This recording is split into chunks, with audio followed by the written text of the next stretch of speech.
Radha Vallabh Sri Harivansh. So today in this video we'll be solving this second question paper or sample question paper. You can understand जो पुराना वाला था वो तो direct PYQ था, but this is a sample question paper of right. So जो भी इसमें क्वेश्चन पैटर्न है या जो भी है, it is all similar to the question paper that will be coming in your exams. तो ठीक है, ऐसा नहीं कि इसमें कुछ भी क्वेश्चंस हैं, लेकिन इसमें जो क्वेश्चंस हैं अलग अलग सोर्सेज से खाऊंगी मैं. ठीक है, तो let's start with the MCQs. मेरा पैटर्न पढ़ाने का वही रहेगा इसमें, like I am just giving you the content in one video, so you have to do all these things. So let's start it. So we have these MCQ right here. First question is, you have to arrange these in chronicle order, right? So the right option for this question will be option number B option, right? So this is the B option. आप इसे पढ़िए, खुद solve करिए, उसके बाद जो मैं answer दिखाऊँ उससे मैच कर दीजिए अपना आंसर. ठीक है, moving to the next question.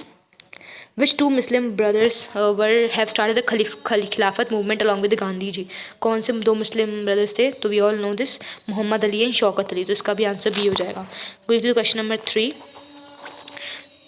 Consider the statement over here. तो statement 1 is Johann Gutenberg developed the first known printing press in 1430s, and statement 2 is the first book printed by Johann Gutenberg was Diamond Sutra.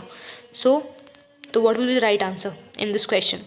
The right answer will be A, right? So basically इसका right answer हो जाएगा statement 1 is correct and statement 2 is incorrect, right? तो ठीक है, ये वाला तो पूरे गलत है. इसमें यहाँ पे ये 1430 का मतलब 1430s लिखा है यहाँ पे. इसका मतलब ये नहीं होता कि 1430 ईयर बोला है. 30s में लाइक वो पूरा डेकेड एंड मोर देन, मतलब उस डेकेड के भी आगे जो भी ईयर नहीं होते वो दैट इज़ ऑल्सो काउंटेबल. ये या फिर आप इस क्वेश्चन को एक बार रीचेक भी कर सकते हैं अगर आपको लग रहा है कि गलत है.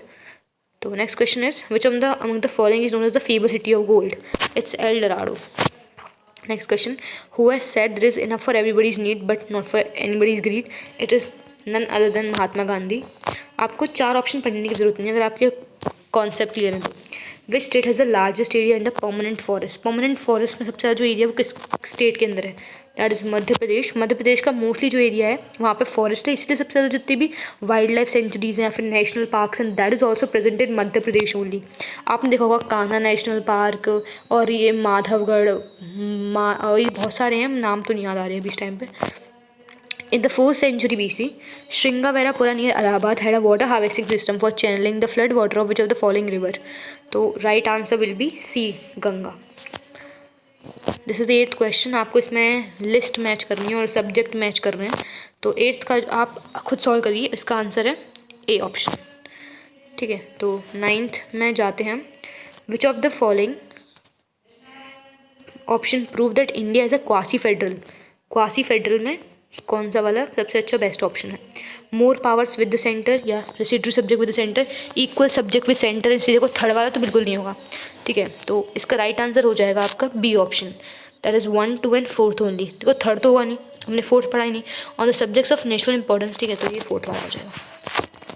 5th is what is meant by feminist? हम सबको बताया जो कि इक्वल राइट्स एंड अपॉर्चुनिटीज़ की बात करता है, तो 10th का ऑप्शन हो जाएगा बी. 11th का हमारा क्वेश्चन है असर्शन एंड रीजन दे रखा है. Only those parties that are recognize the national parties can contest the election. कैसी बात है? नहीं भाई, ऐसा नहीं. Recognition of a political party of national parties according to the election commission of India. तो the right answer will be option number D, A is false but R is true. Because ऐसा नहीं कि तुम अगर national party नहीं हो तो तुम कर नहीं पाओगे, क्योंकि बहुत सारी स्टेट पार्टीज भी होती हैं. ठीक है, इस तरीके से. Which one of the following countries adopted majoritarianism in its constituents? तो हम सबको बताया श्रीलंका हो जाएंगी भाई हमारी. Question number 13, what is meant by economic inequality? Inequality पे बहुत फोकस करना है आपको. इकोनॉमिक इनइक्वालिटी क्या होता है? तो इसका राइट आंसर हो जाएगा मेरे हिसाब से क्या right answer is D option only.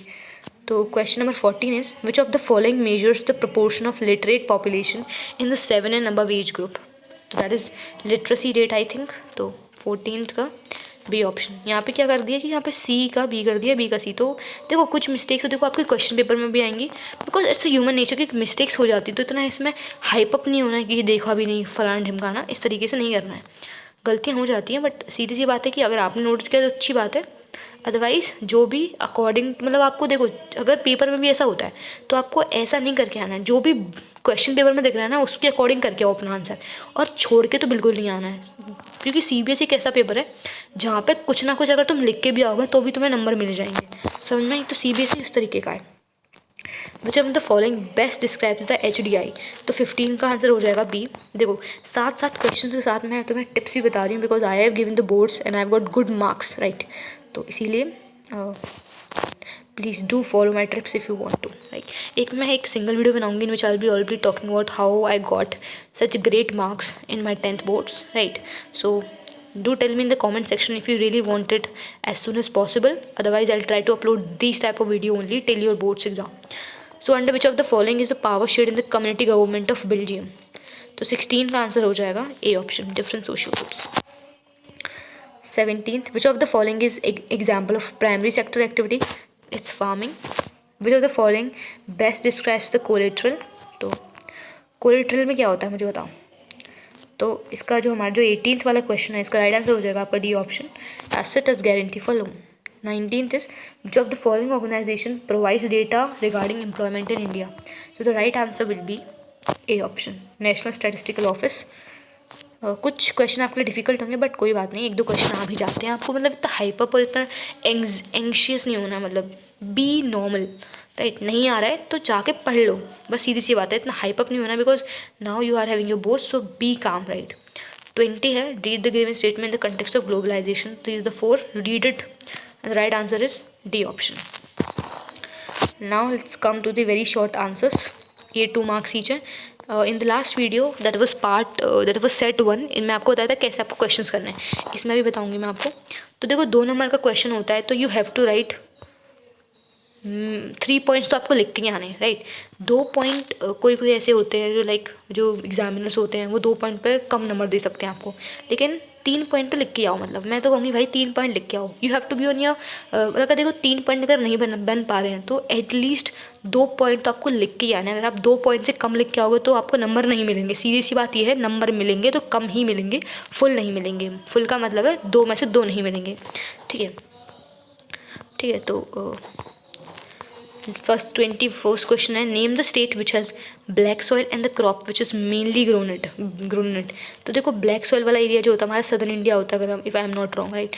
जो ये वाला पोर्शन होता है तो हम बोल सकते हैं यहाँ पे इसकी Maharashtra is one of them, तो महाराष्ट्र इसका आंसर हो जाएगा।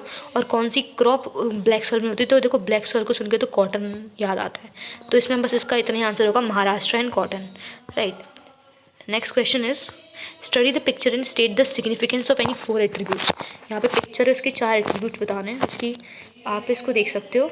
तो इट्स देखो ये जर्मनी का दिखा रखा है, मतलब बेसिकली इट्स एलिगरी फॉर्म, तो इसमें आपको पूरा इसके 4 एट्रीब्यूट बताने हैं, और या फिर इसको अटैम्प्ट करो इस वाले क्वेश्चन को, या फिर व्हाट इज़ एन एलिगरी और state one example to clarify the same, मतलब जो दोनों ही क्वेश्चन है वो सेम ही कंटेक्स्ट और थीम पे बात कर रहे हैं। तो इसका राइट आंसर इज़, सो जो एट्रीब्यूट्स की बात की गई है, here there broken chain being freed, मतलब ये सब देख लो एक बार अगर आपका आंसर इनसे मैच हो रहा है, बिकॉज आपको उसमें जितने भी इसमें आपको फीचर्स दिख रहे हैं ना उन सबको आपको करना पड़ेगा, बताना पड़ेगा, एक भी छूटा तो आपके नंबर कट जाएंगे। यहाँ पे 4 पॉइंट है, देखो 1 पॉइंट इसमें आधा नंबर का होगा तो बन जाएंगे 2 नंबर।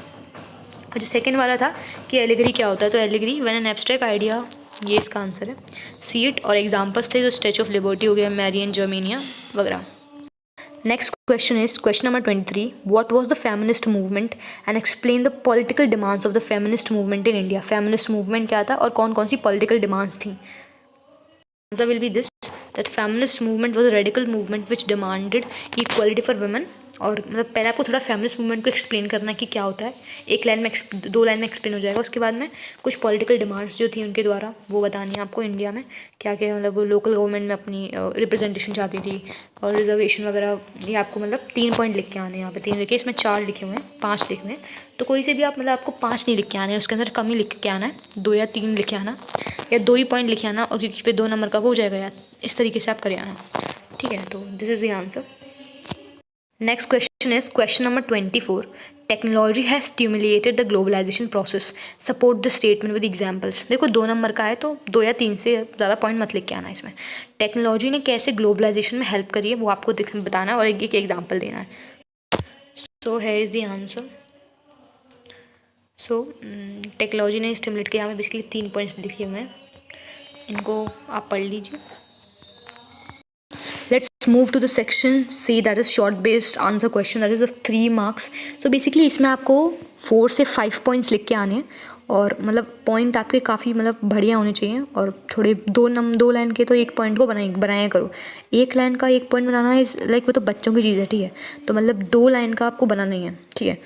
तो first question is why did Gandhi ji decide to launch a nation wide satyagraha against the proposed Rowlatt Act in 1919 and explain any 3 reason. Means आपको बताना है कि क्यों गांधी जी ने सत्याग्रह लॉन्च किया, वो भी nation wide means wide level पे क्यों उन्होंने प्रपोज किया. और राउलेट एक्ट के बाद, राउलेट एक्ट जो हुआ था तब उन्होंने क्या मतलब क्यों लॉन्च किया था, क्या ज़रूरत पड़ गई थी राउलेट एक्ट के बारे में बेसिकली आपको एक्सप्लेन करना है कि फिर ये ज़रूरत पड़ गई थी और उसके 3 रीज़न बताने हैं आपको, ठीक है. So this is the answer of this question 25 number. तो पहले बताना महात्मा गांधी ने मतलब they have launch this Satyagraha for various reasons. फिर यहाँ पे आपको 3 पॉइंट्स लिखने हैं. तो this is the perfect answer for this. So question number 26 is disguise unemployment does not help in productivity of a country and why, and explain with an example. और इसमें एक और आपके पास चॉइस है what constitutes the unorganized sector in urban areas and why do workers in this needs protection. ठीक है. Where is the answer 26 number कि जो I am highlighting with yellow color. Disguise unemployment means that more people are employed till here, right? So you can check the answer and आपको वैसे paragraph base में नहीं लिख के आना है, पॉइंट्स में लिख के आना है. इसको आप तोड़ के पॉइंट्स में लिख लेना. इसमें थोड़ा गलत मिसप्रिंट हो गया है, मैं आपको बता रही हूँ. I am guiding you the right way. Please don't write your answers in paragraph form. This is not the proper format of the CBSE. It is not demanding you to write in this form. वो आपके number काट लेंगे भाई. ये form नहीं है सही. समझ में आ रही है. It looks so messy and it's looks so hectic that कि किसी का मन भी नहीं करेगा इसे पढ़ने का. समझ में. पॉइंट्स में लिख के आने आपको आंसर. भले ही कम लिख के आओ यार अगर तुम्हें याद नहीं आ रहा है, पर ये मत करना, ठीक है. मैं आपको प्लीज़ बहुत अच्छी वाली टिप दे रही हूँ, प्लीज़ मेरी बात मान लेना. और जो इसका ऑप्शन वाला क्वेश्चन था उसका आंसर ये रहा कि लाइक इन अर्बन एरियाज़, और इसके बाकी पॉइंट्स भी ये रहे. इसका दूसरा पॉइंट है, ठीक है. Next question is suggest any 3 measures to enhance the participation of women in politics. Women का पॉलिटिक्स में कैसे बेसिकली पार्टिसिपेशन बढ़ सकता है. The answer is here. इसके 3 पॉइंट्स हैं. Question 28 is when is democracy considered successful. Democracy कब successful समझी जाती है उसे एक्सप्लेन करना है आपको. 4 से 5 पॉइंट लिखिए, ठीक है. So in this only 3 points written हो है, बट मैं आपको सजेस्ट करूँगी कि आप अपनी बुक से प्लीज़ इन ये वाले आंसर लाइक सही है, मैंने माना चलो सही है. हो सकता है 1-2 पॉइंट जो भी मैं I am providing the answer, हो सकता है इसका 1-2 पॉइंट गलत भी हो सकता है, बट आपकी बुक का भी गलती हो सकती है. तो आप बुक को बार बार रीड कीजिए. मैं आपको ये इसमें सबसे अच्छी एडवाइस ये होगी कि revision is the best thing. तो 28 का आंसर ये रहा. लाइक सबसे अगर इसकी CBSE को हार्ड क्वेश्चन बनाना होगा तो ये बनाएगा 3 कैरेक्टरिस्टिक्स बताओ Durg Bastar Chandrapur iron ore belt के.